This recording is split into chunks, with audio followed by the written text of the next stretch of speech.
গাড়ি তোমরা চেষ্টা করে রাখো, কেন রাখো? এই যে উপরের গাড়িগুলো যাইতে পারে না যাইতে পারে। এই যে আপনারা গাড়িগুলো চেষ্টা করে রাখেন, পিছনে গাড়িগুলো যাইতে পারে না। এটা এইখানে তো 3-4টা লাইন আছে। কেন রাখেন? চেষ্টা করে তো ড্রাইভারে রাখে, আমি তো রাখি না ভাই।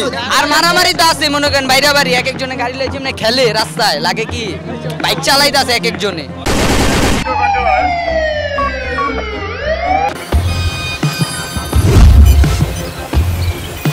পরীক্ষার টাইম হলে স্কুলের কলেজের সময় হলে আমরা ঠিক টাইমে আমরা আসতে পারি না। জি জি, রাস্তাঘাট পুরো এই যে জ্যাম দিয়া থুয়া দেয়, আটকায় থুয়া দেয়। যাত্রী ওঠানোর জন্য। জি জি, যাত্রী ওঠানোর জন্য জ্যামটা আরো বেশি লাগে, মানে ওনারা দাঁড়ায় থাকে এক জায়গায় অনেকক্ষণ। তাড়াতাড়ি রাস্তার উপরে স্যার আমরা তো রাখতেছি না, আমাদের রাখতে হয়। গাড়িগুলো চেষ্টা করে রাখো কেন? এই যে জ্যামটা লাগে যায় না, জাম তো রাস্তা করে তো রাখি না ভাই। এই যে রাখলা তো শুনে তো রাখতেছি ভাই, কথা বলতে আগে পিছে গাড়ি আছে। তো জ্যামটা লাগে। জাম তো ভাই আমরা তো রাস্তা ভাই জাম বাজাই না ভাই। সবাই বলতেছে তোমরা চেষ্টা করে না ভাই, আমরা রাস্তা জাম বাজাই না ভাই। আচ্ছা, এই যে গাড়িগুলো যে তোমরা এভাবে রাখো, জ্যামটা লাগা যায় না বলো? জ্যামটা লাগে যায়, প্রত্যেক গাড়ি তো লোকাল গাড়ি এইভাবে যায় সিরিয়ালে। কিন্তু জ্যামটা তো লাগে। হ্যাঁ, কম বেশ তো জ্যাম লাগে।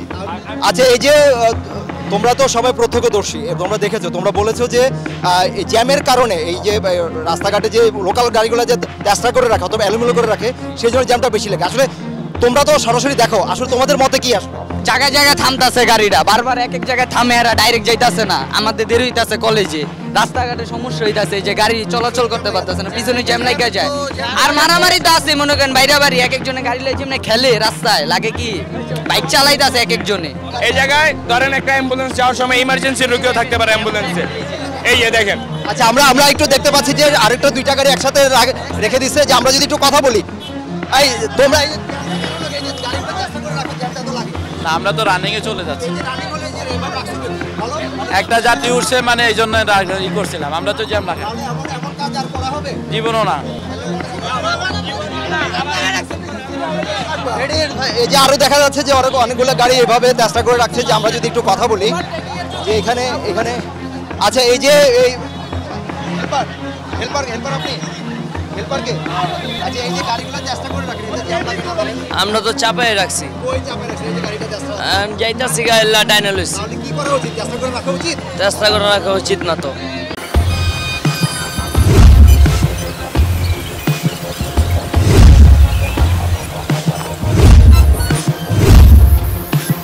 ওদের অভ্যাস, ওদের কারণেই তো জ্যাম সৃষ্টিটা বেশি হয়। রাজধানীতে স্টপেজ ছাড়া যত্রতত্র যাত্রী ওঠানামা বন্ধ হয়নি।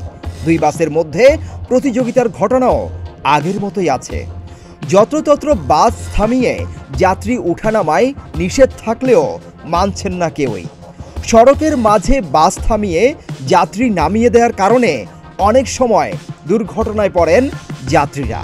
এরা ওই যাত্রী টোকানের লেগে অনেক সময় সিগন্যাল ইচ্ছা করলে আমরা সিগন্যাল পার দিয়ে যেতে পারতাম না, কিন্তু ওই যাত্রীর কারণে আমরা হয় যে পড়ে গেছি, গরম তো সহ্য করতে পারতেছি না।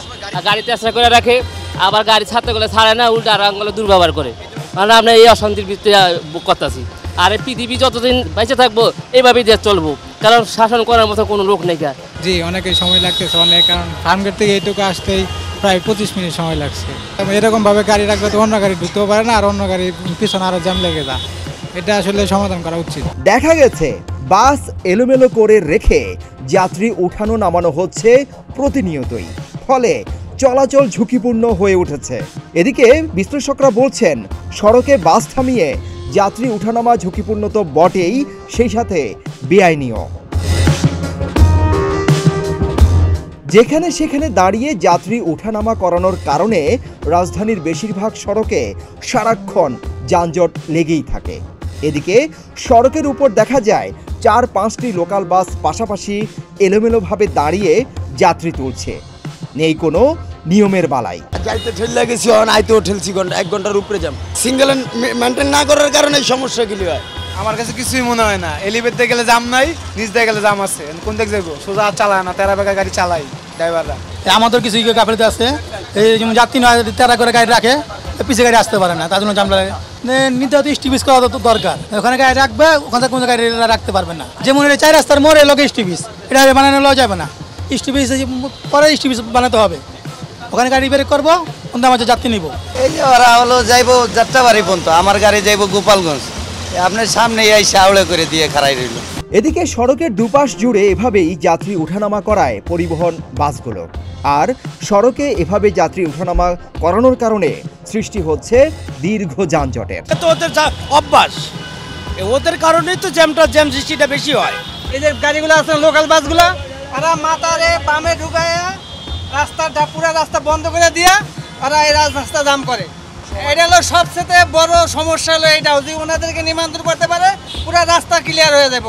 এই জ্যামের কারণে দেখা যায় আমাদের নামাজেও বিলম্ব হয়ে যাচ্ছে। আমরা আশা করছিলাম যে আমরা গিয়া বাসায় গিয়া নামাজ পড়বো, কিন্তু এখন নামাজটা আমরা পড়তে পারতেছি না জ্যামের কারণে। গাড়ি ঘোড়া ড্রাইভাররা যে সমস্ত সমস্যা করে এগুলো যদি পুলিশে ভালোভাবে খেয়াল করতো তাহলে তো অবশ্য এই জ্যামগুলো পড়তো না। যারা রাস্তায় প্রতিবন্ধকতা সৃষ্টি করে যত্রতত্র বাস থামিয়ে যাত্রী উঠানামা করাবে তাদের বিরুদ্ধে কঠোর আইনি পদক্ষেপ নেওয়ার হুঁশিয়ারি দিয়েছে ট্রাফিক বিভাগ। এদিকে নগরবাসীকে এসব স্থান ছাড়া অন্য কোনো স্থান থেকে হাত উঠিয়ে বাসে না ওঠার অনুরোধ জানান ট্রাফিক পুলিশরা। লোকাল সার্ভিসগুলো ওরা ওদের যে যাত্রীগুলো আছে, যাত্রীগুলো একটা নির্দিষ্ট সময়ের বাইরেও নামতে চায় তারা, যে এইখানেই আমাকে নামাই দাও এইখানে। তো যাত্রীদের যে এই অভ্যাসটা, তাই এটা যাত্রীদেরও সহযোগিতা করতে হবে, ওই ড্রাইভারদেরকে সহযোগিতা করতে হবে, বা ওই বাসের যারা কন্ডাক্টর আছে তাদেরকে সহযোগিতা করতে হবে। ওরাও যদি নির্দিষ্ট জায়গায় নামে তাহলে ওই বাসটার আর ওই অনির্দিষ্ট জায়গায় দাঁড়াতে হয় না। বাসগুলো নির্দিষ্ট স্টপেজে থামে না, খেয়াল খুশি মতো যত্রতত্র থামিয়ে যাত্রী তোলে। আবার যাত্রীরা সচেতন নয়, গাড়ি দেখলেই ওঠার জন্য হুড়োহুড়ি শুরু করেন। রাজধানীতে যানজটের বিভিন্ন কারণের মধ্যে কয়েকটি কারণ হচ্ছে যত্রতত্র গাড়ি পার্কিং এবং বাসগুলো থামিয়ে এলোমেলো করে রেখে যাত্রীদের উঠা নামানো করা। সেই জন্য ভোগান্তিতে পড়তে হয় যাত্রীদের। বিশ্লেষকরা বলছেন, এখনই যদি এর বাস্তব পদক্ষেপ না নেওয়া হয় তাহলে বিপাকে পড়তে হবে ঢাকাবাসীর। সিদ্দিকুর রহমান রোমন, প্রতিদিনের বাংলাদেশ, ঢাকা।